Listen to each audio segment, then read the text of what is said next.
This is episode 39 of the Construction Leading Edge podcast from constructionleadingedge.com. My name is Todd DeWalt. I am your host, and it's my job to help you grow your leadership skills, grow your business, and grow your income. Today, I have an interview with Tony Booth. He is the host of the Contracting Coachcast over at contractingcoach.com, which is a daily podcast with tips for contractors on everything from project management to sales and marketing. Tony has some great experience. He's worked in a small family-owned business, and he's also worked for one of the largest contractors in the world. And he's going to share some really interesting advice and information on a few things. One, how to get repeat business for contractors. He's going to share some surprising thoughts on providing customer service as a contractor. He also talks about how to go after the right project type for you, and then how to determine what's the right contract type. Design build, design assist, design bid build, etc. What's the right contract type that you need to be going after? And then he also has some free tips that you can download, and he's going to share the link for that at the end of the interview. But before we get into the interview, I want to share two resources with you. The first is a new product from Newforma. It is their LeanPlanner software. And so my question is for you, are you practicing lean design and construction? Are you really actualizing the promise of lean construction methodology? Well, you can now do that with Newforma's LeanPlanner visualization software. See, it's built for companies using lean methods to improve reliability. Newforma's LeanPlanner will slash your administrative chores while improving the quality of your reporting. It's powered by LeanKit. Newforma's LeanPlanner software makes it easy to generate PPC and other key reports that you need to succeed. If you want to find out more about Newforma's LeanPlanner, go to www.newforma.com/lean. The other thing I want to talk to you about is a resource that it's a tool that I use every week, and it's a tool that will help you prepare great looking project reports with pictures without ever having to use Microsoft Word or Google Docs or anything like that. And you won't have to plug in your camera or plug in your phone to upload pictures. I use Archisnapper every week, and it allows me just to walk around my projects, snap pictures with my iPhone, and then log in with my laptop. And in a few minutes, I can create and send good-looking PDF reports. If you want to find out more, you can go to constructionleadingedge.com/snap. And the folks from Archisnapper have also provided a 20% discount for anybody that listens to the Construction Leading Edge podcast. You can just sign up through the link that I just gave you at constructionleadingedge.com/snap, and then send them an email at support@archisnapper.com, and they'll give you a 20% discount. Pretty cool. And if you want to see a demo of Archisnapper, go to my resources page, go to the home page, click on the resources tab, and you'll see a link there about job site reports. It has all these details as well. So now let's get to the interview with Tony Booth from contractingcoach.com. Enjoy. Tony, thanks for being on the podcast. How are you today? Oh, I'm doing great, Todd. Thanks for having me. I'm just excited about this opportunity. Absolutely. Yeah. So for the folks listening to this podcast, Tony and I are doing a little cross-pollination between his podcast and my podcast. So we're going to give you some information on where to find out more about the episodes that I did on Tony's podcast. But if you're not familiar with Tony, you're in for a treat today. He's got a lot of great information. So with that, Tony, give us a little bit of background on your career leading up to what you're doing, and then tell us a little bit about what you're up to now. Sure thing. Sure. My career started when I was a young kid. It was a family-owned heavy highway business. So my dad was working hard at that with the family, and so I got involved in it at a very young age, being around the big iron equipment and all that stuff. So got involved very early. I was a small business and kind of grew up in that realm. Went to college at Georgia Tech for civil engineering, all with the intentions of going back to work in the family business. So did that, graduated, went back to work there for several years, and the business had its struggles being family run, and so we had issues and eventually closed that business. From that, I started my own business and then later went to work for one of the largest builders in the world. So I've had the great experience of working for a small business all the way up to the largest contractor, one of the top contractors in the world. So I spent about 15 years with them, and as of the last 5 years, I've been got out of their side of it and started working again with small businesses. So now my focus has been for the last 5 years really coaching and consulting with small businesses, helping them with any of their issues, helping them grow and helping them expand, and just working with them. And started the podcast a little over, well, it's about a year and a half ago now. Just started doing it's a daily podcast that we share tips and knowledge that can help contractors in everything from sales and marketing to HR and human resource stuff. And that's really what we do now. We're kind of working on that, and that's where we are today. Well, that sounds familiar to me. So where can people find out? Where can they get to your podcast? What's the name of your website? The name of my website is contractingcoach.com. And the podcast is the Contracting Coach Cast. And that can be found on iTunes and Stitcher. Right on. And I'll make sure and have links to the website and to the podcast in the show notes as well. So you're working with small businesses, helping with the business side of it and human resources. You've had the benefit of a pretty varied career, small business all the way up to one of the largest contractors. What are some of the key differences that you see between working with small businesses and large contractors?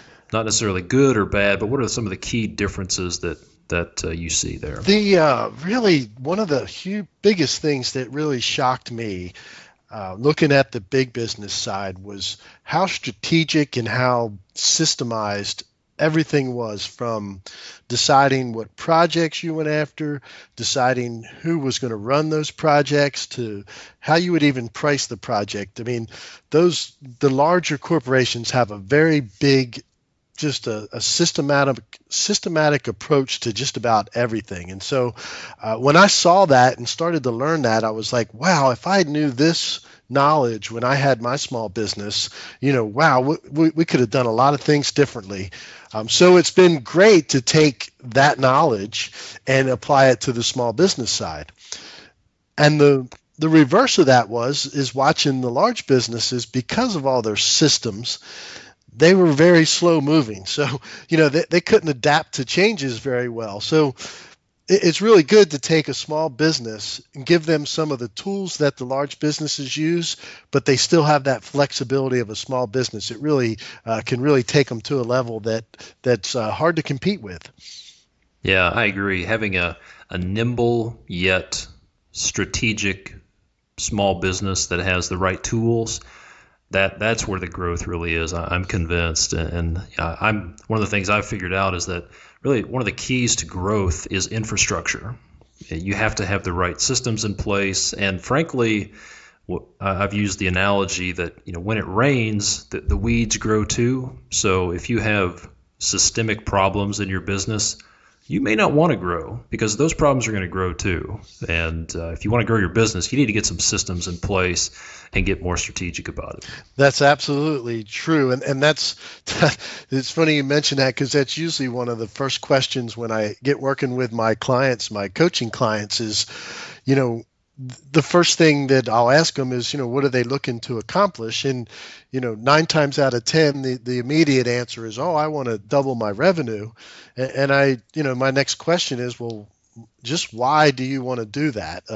If you're looking to put more money in your pocket, there may be ways to do that without doubling your revenue. Because if you're not good where you are today and you double your revenue, you're just amplifying the problems. So yeah, absolutely. And that's a very good point. There is kind of there's this affinity for revenue, and maybe it's because of the E&R numbers or something, but it's really not about revenue. Revenue's a means to an end. It's all about profit. And yeah, there are definitely better ways to double your profit than get more dollars passing through your hands and more people causing problems. I agree with that. So speaking of problems, you work with a lot of small businesses. We got a lot of small business owners listening. What are some of the most common challenges that you're seeing your clients and the people that you work with? What are the most common challenges that they're facing today? Yeah, I kind of, think that one of the obvious challenges that every contractor faces is, obviously finding work. That's always a struggle. Finding the right work is really the key there. We could all go out and find work tomorrow if we wanted to be in that rat race and cut our numbers next to nothing, but we don't need practice. So finding the right work is one of the biggest challenges I run into. The next big challenge is finding help, finding good help and managing those people. And then the third one that I see is maintaining the profits on the projects. And so those are the three biggest things I run into all the time. And, the unique thing about it to me is that's kind of the stuff that I talk about a lot. And it's the stuff that you talk about with your listeners as well, and how to really deal with the people and those kind of things. Yeah, and it's I think I've probably used this before, but I heard someone describe a lot of entrepreneurs as being technicians who had an entrepreneurial spasm. So they're good at running equipment or pouring concrete or hanging drywall, whatever the case may be, and they start a business. And I guess that to some degree that described me when I started my business. I had that entrepreneurial spasm, but it definitely takes a lot more tools and skills to run a business than just the technical side of it. So along with the challenges that you're seeing, when you talk to coaching clients and you said you ask them what do they want to accomplish, do you have a list of like common problem or common mistakes, I guess, that you're seeing people make? So if you had to do if you had an hour with a coaching client, you wanted to get them the most bang for their buck, and what would be a few things, either mistakes that they're making or pieces of advice you would give them right off the bat? Well, the first one I really like to drill into my clients with is when it comes to finding work, because a lot of them, you get bogged down, you're estimating projects after projects because you're looking at, what came in on the latest lead report, and you just find a project and you start bidding on it and your estimator's tied up and another one comes along. What I really try to get my clients to understand first is to slow down that process a little bit and be a little strategic about what projects you actually go after, because we all have our skill sets and our abilities, and we need to make sure that we're chasing the right projects that fit into those skill sets and abilities. Because to me, I'd rather have a superintendent go help another project along for a month than take a job that's going to be maybe a break even just so I can keep him working. It's much cheaper to have double supervision on a good profitable job than chasing a project that we shouldn't have been on in the first place. That's a really good point. Several months ago, that reminds me of a report that I read several months ago. It was about successful contractors who go out of business. And it was this fairly lengthy academic report, and I kind of distilled it down to 15 red flags that a successful contractor is going to go under. And there were two of them, I think, that come to mind. One was, let's get the job and then we'll figure out how to staff it. And then the other red flag was, we've got to keep our people busy. Yep. That was a common thing, is we got to keep our people busy. There's this misconception that, just like you're saying, that if somebody's coming off a job, you better go get another job and do whatever you got to do to keep them busy. And it's not always the smart thing to do. That's a really good point. No, and a lot of people do get caught with that, and it's kind of a mindset that is out there in the construction industry. And to me, I wish we could change that some, and let that crew sit for a couple days, and we can't afford to pay them to sit home, but they can go on another project and do something, and so that's a huge challenge, and it's hard to overcome. But it's something definitely worth that. That's one of the things I try to get my contractors to understand. And you mentioned that the story about the failures, and actually I do some work with bonding companies, and the underwriters, they'll be fast to tell you the biggest bond claims. The majority of bond claims, first of all, come from payment issues, which result from cash flow issues. And then the second biggest thing that happens with contractors in the bonded world is they take on the wrong project or the wrong size of project. And that's the two biggest claims that bond companies see. That is really good information. So you've got another unique perspective of being close to the bonding and the surety companies. Are there any other learnings that you can share from your interaction with those folks? Sure. A couple things, just as for contractors out there that are in the bonded world or looking at, getting into the bonded world, the one thing to manage the most for an underwriter is your work in progress. They really want to see that your contracts are moving along, so make sure your billings are on time and all that stuff keeps going. And that's really some of the things that the bonding company looks at. Obviously, all sureties look at financial ratios. So if you are in that market or want to get in that market, make sure you hire an accountant who understands that market. There's a lot of times that I'll get files from an underwriter and, they'll just be telling me that the bond's going to be hard because the accountant doesn't know how to set them up properly.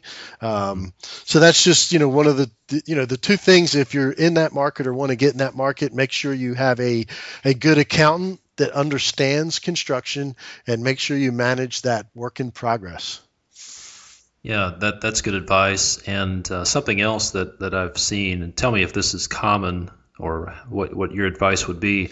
I was in a meeting with the owner of a small construction business with an underwriter, and the approach to profit is different. The small business owner wants to show as little profit as possible for tax purposes, but the bonding company wants to see some profit that shows financial viability. So is that a common issue in small businesses? Yes, absolutely. That's an issue, not just with the small businesses, but with the large ones as well, because bonding in the traditional market is all about ratios. So if you don't show a profit, then you're not going to qualify for much bonding. So that's one of the things of getting into that bonded market. You have to be careful about how you do all that and know that you're going to have to pay some taxes so that you look good to the underwriter. That's right. And you can sleep well at night knowing you're doing your civic duty by paying your income taxes. Exactly. That's what helps me sleep better at night, knowing I'm funding that machine, definitely.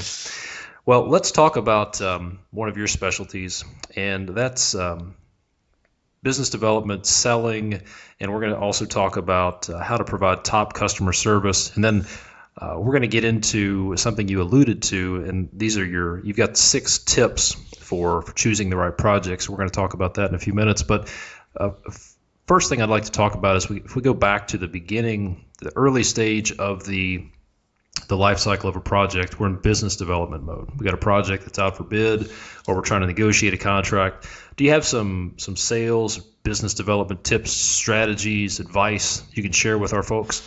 Yeah, sure. I kind of go off of, interesting. I'll tell you a quick little story here to lead into this and why this is a big deal for me. When I set out, Todd, to start doing the podcast, I was really kind of saying, okay, what do I know to talk about? What are some of the great things that I've done? And I looked back over my list of projects and I started looking at stuff, and I looked at this list of like 30 some projects, and I looked at the owners on all of them.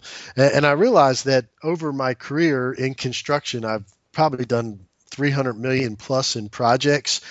And the number of owners that 90% of that work was done for could be counted on 2 hands. I mean, it was like 8 major owners. So that was I realized that I've had just a great success at long-term relationships with owners, and that went from heavy industrial firms to government agencies and local government agencies and commercial institutions. So that's where I really realized that my kind of strong point in the business development world was building these what I like to call strategic relationships. Um, and the way I've been able to successfully do that is really try to understand my potential clients' pain points. You know, I look at it, they're hiring us as contractors, so we are the experts in the construction industry. They are not. And what a lot of contractors make the mistake of is coming in and, just talking about what they do, what they've done, and they never give the owner or the potential customer the chance to say what they are looking for, because there's some pain points that they have, and we need to come in and solve them from their construction side. So that's one of the first things I always try to ascertain when I meet with a potential customer is, what are your struggles? What are the things that are important to you? And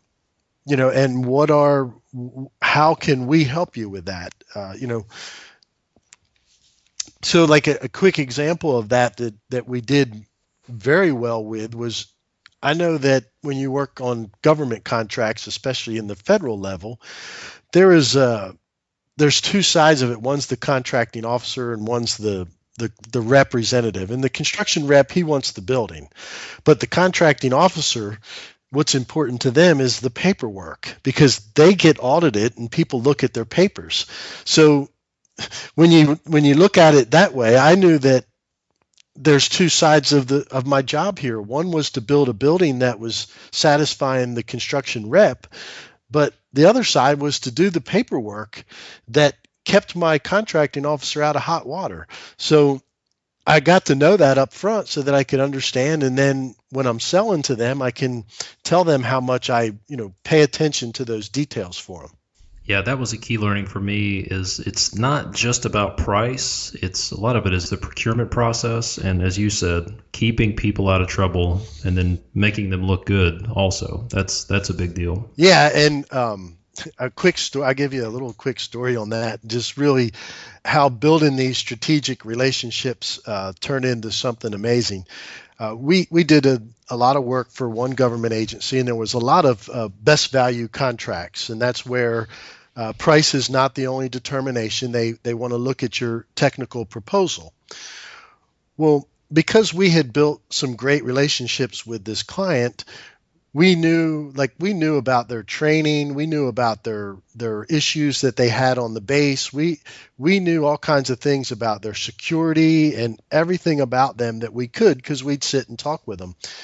They put out an RFP, and they wrote this RFP for a training facility, and was basically written up. They gave an example of a classroom building.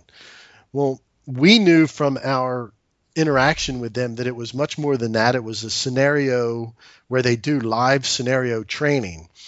So we were competing against 4 other contractors, and we ended up finding out later that there was all 5 of us turned in technical proposals, and 4 of the 5 had submitted past projects that were like K through 12 schools and a college classroom or a college dormitory, and one of us had submitted things where we had done training scenario places. So we had done actual mock-ups of training scenarios. That's what we provided in ours, and everybody that reviewed it said it was hands down won by us in the technical proposal, and nobody was even close. Okay, we're going to take a break from the interview, and I want to share some information from my friend Dan Connery from Newforma. He's going to tell us about a new product that they have that'll help with lean construction. All right, Dan, we've talked about the fact that lean's been around for many years. So why is it then that it's such a hot topic right now, and then why does it seem like it just literally came out of nowhere? Yeah, so the adoption of lean has actually been going on for decades in the construction industry, but the real significant adoption began about 10 years ago when the industry started to adopt building information modeling, or BIM. And really, if you think about it, BIM really is a way of implementing all of the lean principles, adding value, eliminating waste, and respecting people. But BIM was really a significant shift in thinking for our industry. In fact, I challenge you to find anyone today who wouldn't agree with the fact that BIM fundamentally transformed our industry for the better, and it really opened people's eyes to lean. And two good examples of this are architects now involve general contractors and even some of the specialty subcontractors during the design phase of a project. When I first joined the industry, it was really taboo to have contractors involved at all in the discussion during the design phase. And another great example is that of clash detection. We really think about how pre-construction is done today and how 3D modeling can help the specialty contractors understand how their systems are going to integrate during the design phase so you can actually eliminate clashes before they even happen. That is a fundamental shift in how things are done relative to how they used to be done. So this really impacts the collaboration dimension, and it really opened up the industry to understanding that it's much, much better to collaborate together on projects than to continue with the adversarial relationships that typically existed in the old days. So really also what was learned at the same time is that technology can play and has played a significant role in the movement of our industry forward. And you can't continue to do things the way you used to do. So people that say, I've been in the industry for 20 years, I've always done it this way, I would really encourage folks to consider that thought process moving forward. That's good advice. So if BIM was really the beginning of lean adoption in our industry, what do you see is coming next? So there are certainly a lot of different things that can be helped with a lean methodology, but what Newforma is choosing to focus on is really planning, and specifically detailed planning. So CPM, critical path management schedules, which have been in the industry as long as I have been, and certainly longer before me, really are excellent at high-level milestone scheduling. But those type of solutions significantly struggle with daily and weekly work planning. And because BIM really opened up people's eyes to the collaborative capabilities and the collaborative value, that collaboration thinking is now influencing everything that we do. So a logical place to apply collaboration is actually in the planning process. So LeanPlanner is a methodology that helps with the daily and weekly work plans. Schedules have been done the same way for years, and we now have a significant opportunity to improve this process, again, particularly at that detailed level. So for example, the Lean Construction Institute, as I mentioned, brought this methodology called LeanPlanner. And I've seen personally what a significant improvement that this can have on that daily or weekly work planning the contracts have to do. However, the current implementation of this methodology, for the most part, today is in an analog system. In other words, plan walls or stickies on a wall. And in the true spirit of lean, constant improvement, we at Newforma feel there must be a better way to do this. So is Newforma's LeanPlanner considered a last planner system? Yeah, that's a great question. And really the answer is no. So unlike many of the other solutions on the market today that are electronic implementations of the LeanPlanner methodology, LeanPlanner can be used really in a multitude of ways. One of those, of course, is LeanPlanner. So someone that wants to use our solution to do LeanPlanner, that's fine. But this is only one way that people are starting to visually plan their projects. For example, we have contractors that are using LeanPlanner during the bidding phase.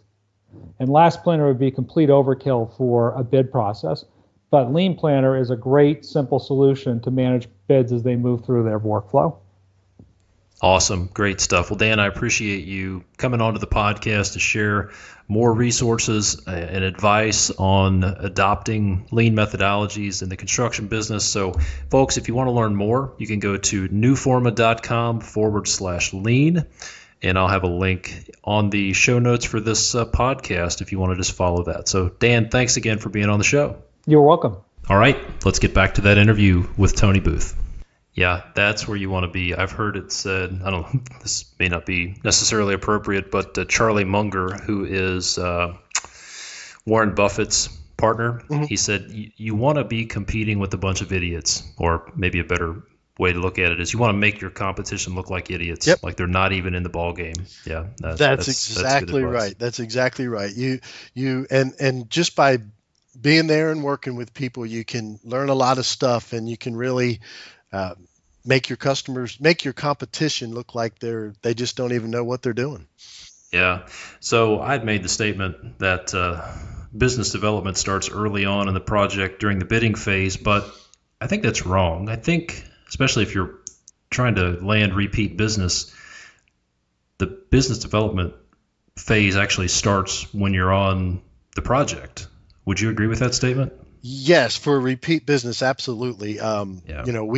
We always had the saying, I've always had the saying that everybody's a sales rep in the company, from the Yeah. guy that's out there holding the flag in the middle of the road, directing traffic, to, the foremen, superintendents, and all them. We're all salesmen, and we should be, doing those things to learn what's going on. And absolutely, business development, you want to start early on. You want to know what the client's got coming up, so that you can help them solve the problems and help them answer questions. Yeah, I've seen it too many times where I'm dealing with a project manager who has absolutely no business development acumen whatsoever. And it just recently I had a project where the contractor was building a project for us, and another one identical to it came up from across the street, and they're not doing anything from a business development standpoint. They're executing poorly, not handling problems, and there is no way that we were going to work with them again. So I think people need to realize, like you're saying, that if you're doing a project, then you're in business development mode, because the easiest customers to get are repeat customers. You want to be at the table, and everybody that's involved they're in business development mode. So you mentioned customer service. We want to be able to provide top-notch customer service during the project, after the project. What are a few tips, practical things people can do to provide customer service? Because that's not something we really use a lot in the construction industry, the term customer service.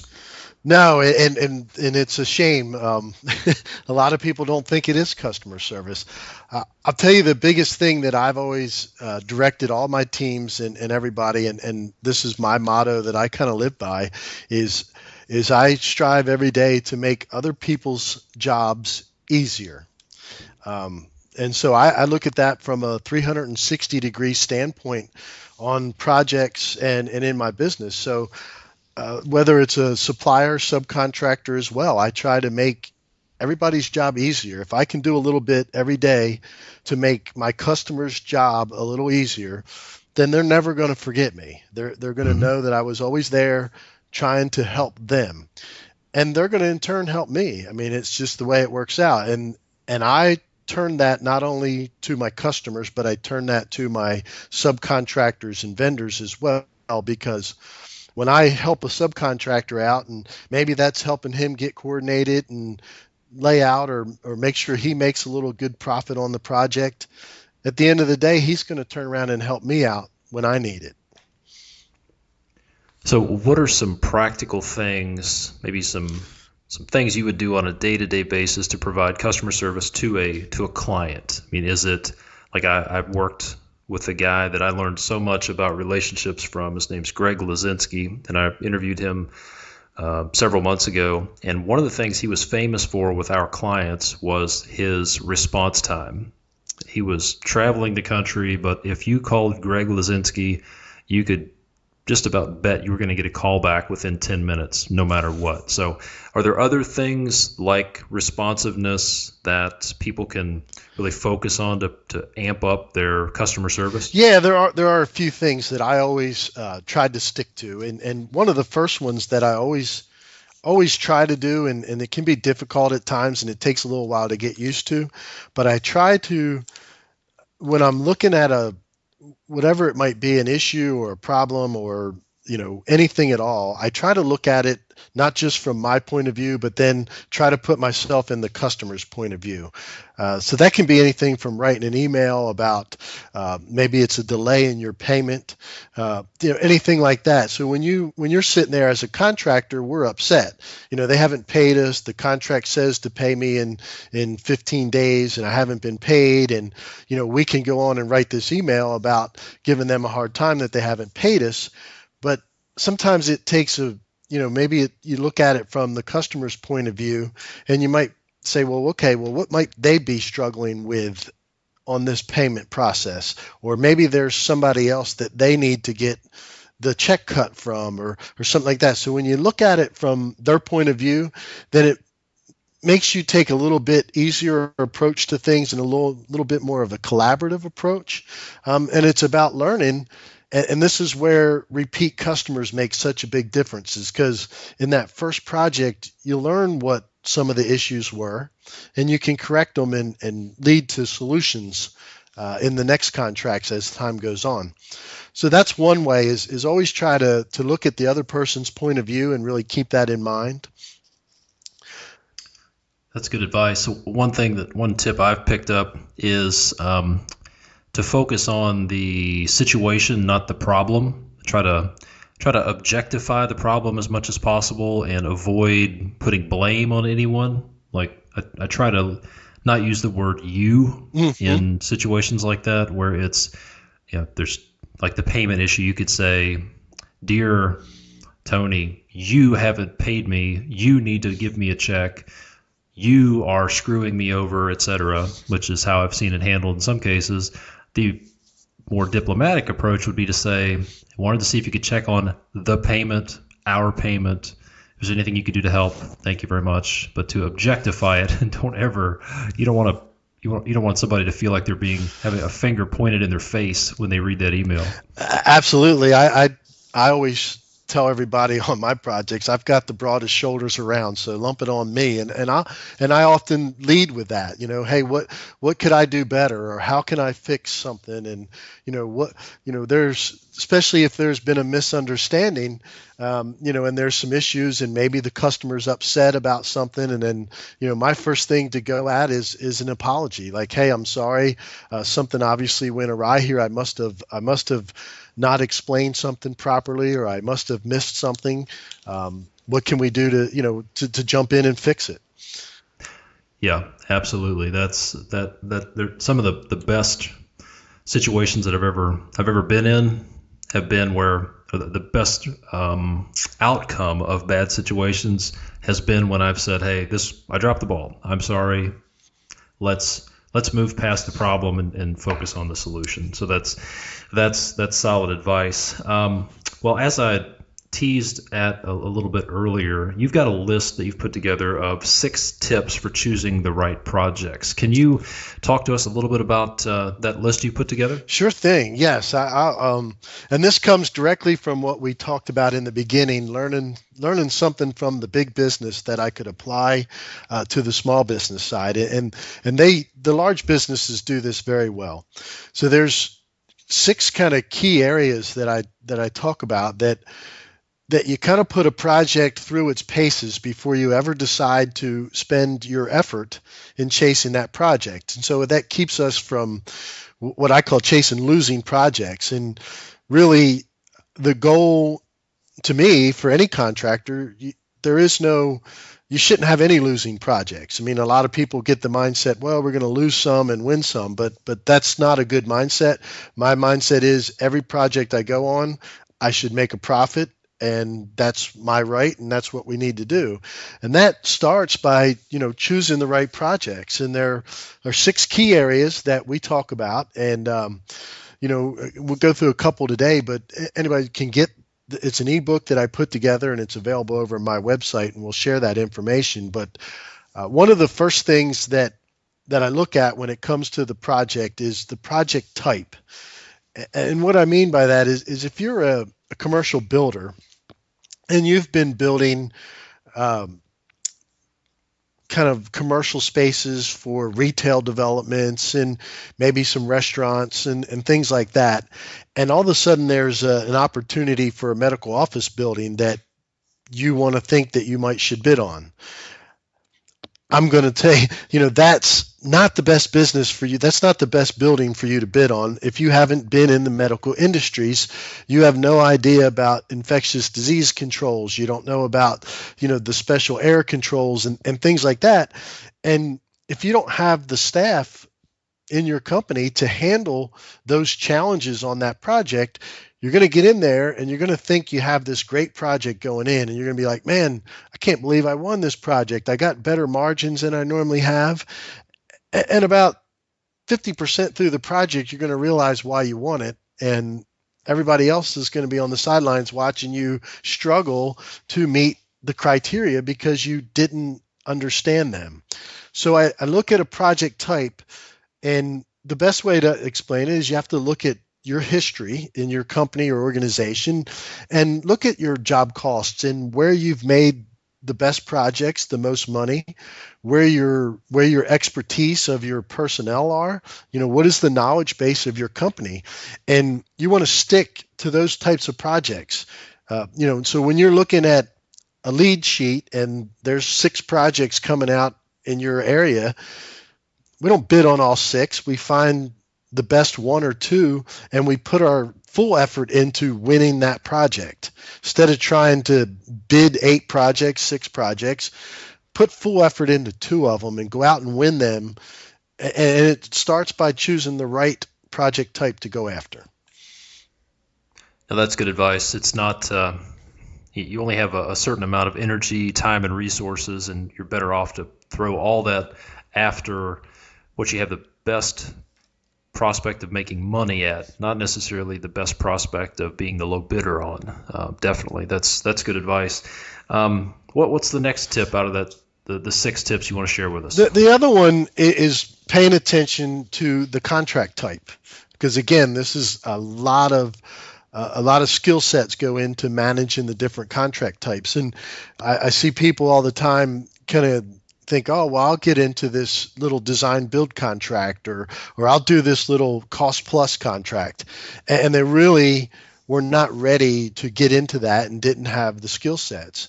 I was working with a company I got involved with about a year or so ago, and they were on this project, and they were struggling. They were losing money. And they weren't sure what was going on.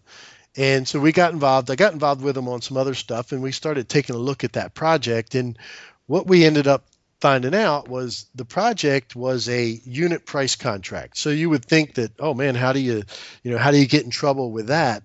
And what had happened was their employees and their staff were used to doing lump sum design build contracts. So basically they had a scope of work and it was all inclusive. So they just went out and did what they had to do to get the job done. Well, in this particular project being unit price, you don't go beyond what is in your scope of work because that requires a change order. Right. And their people just weren't familiar with that, so they weren't recording the right information.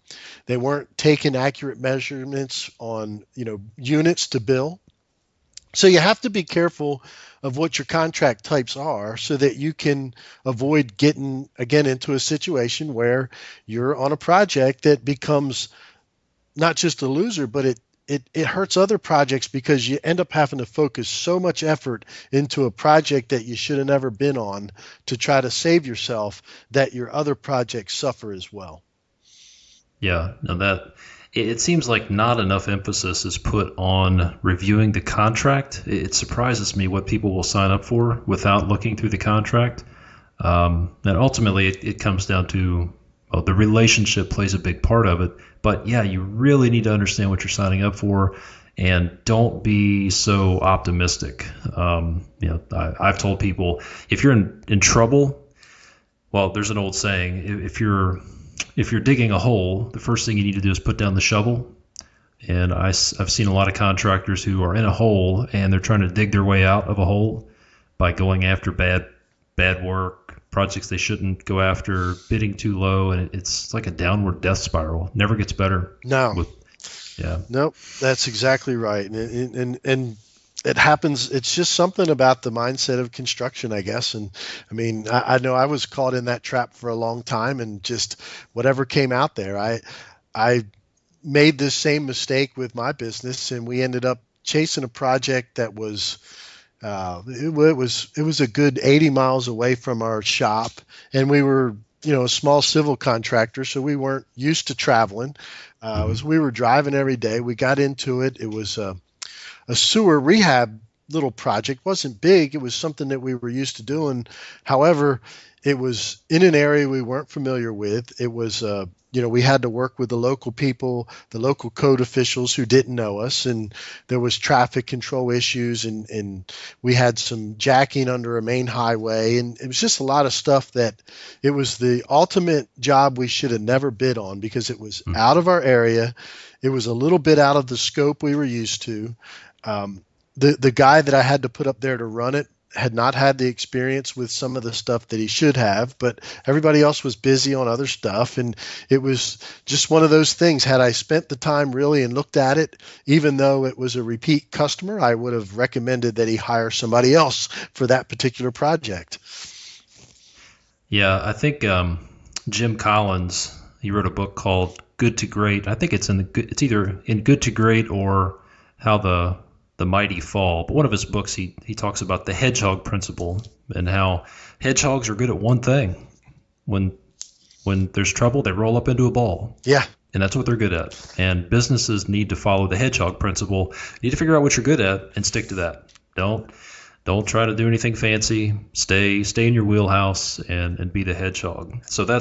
So you shared some tips. Tip number 1, I think, from your list, which is the right project type. Number 5, which is the right contract type. So if I'm looking at your website right now, so if you want to if you want to, I would strongly suggest you go to Tony's website at contractingcoach.com. Right there on the homepage, 6 tips for choosing the right construction projects. Download that PDF and probably want to stick it on your wall to keep it up there as a reminder. So, yeah, thanks for sharing those tips, Tony. Absolutely. And one other thing on that, under the resource tab in there's actually a spreadsheet that anybody can download where I've put together what I call the yes, no, maybe template. And it actually has a thing you set up. There's a sample one that's filled out, and then the blank one for anybody to download and fill one out for their company. And it's a way you can plug the numbers in, or you kind of put some X's in the boxes, check the boxes for a project, and it gives it a little score so you can decide whether it's worth chasing or not. Awesome. Yeah, I always like to be able to quantify stuff and put a grade to it. So that's fantastic. Well, Tony, I really appreciate you coming on the podcast and sharing these tips and making your resources available. Appreciate what you're doing. If people want to find out more about what you're up to or connect with you on social media, I know they can go to contractingcoach.com for your website. But are you on other social media where people can connect? Facebook, Twitter, anything out there in the interwebs? Yeah, we sure are. We got a Facebook page. Facebook.com/contracting coach. And then they can connect directly with me on Twitter. Todd, I do a lot on Twitter. So anybody, my name is at Anthony Booth, and just connect with me on there. DM me, and I'm there. I'm on there all the time, and I work with a lot of my community and stuff on there. We talk back and forth a lot, and so that's a great place for quick little conversations. Absolutely, and I think that's how we actually got connected. It sure I sent is. you a message on Twitter and said, "Hey, you want to do a podcast swap?" It looks like we're after the same thing here. So, well, again, thanks so much, Tony. I know the folks listening are going to get a lot of value, not only out of this podcast, but also out of your website. So I would encourage everybody to go to contractingcoach.com. Also, if people want to subscribe to your podcast, Tony, what should they search for, or where should they go?